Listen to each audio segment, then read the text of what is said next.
خبر آغاز استحصال تلفن موبیلی ویرا در تاجیکستان تصدیق شد.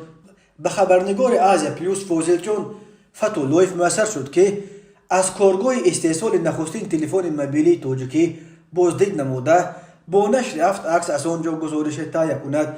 بنا به گزارش آزیا پلوس تلفن موبیلی دارای 2 سیم کارت ویرا علاقه 2 ماه این جانب با تمغه مد این تاجیکستان یا در تاجیکستان استحصال می شود. این تمغه یا برند به شرکت اوریون الکترونی تعلق دارد. چند روز پیش در شبکه‌های اجتماعی خبرها درباره استحصال تلفن‌های موبیلی وطنی پیدا شدند.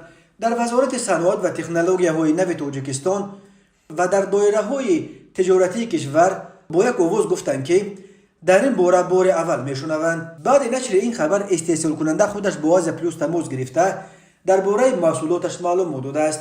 استحصال کنندگان میگویند نام تلفن فارسی است و در زبان فارسی کلمه ویرا سینونیم کلمه زیرک بوده آموزنده خوش‌ذهن معنا دارد. مدل اول تلفن ویرا مدل V1 تاجیکستان در دوشنبه جمع و بست وصل و ساخته می شود.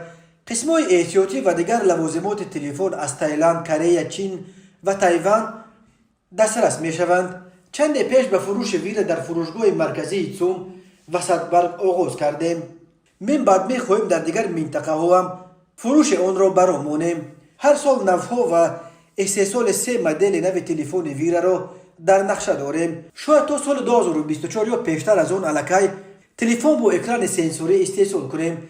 اظهار داشت به آزیا پلوس رهبر شرکت اوریون الکترونی دانیل حسینی. او درباره نرخ تلفن معلومات نداده ذکر کرده است که حالا آنها بازار را آموخته ایستادند و از این رو نرخ میتواند تغییر یابد.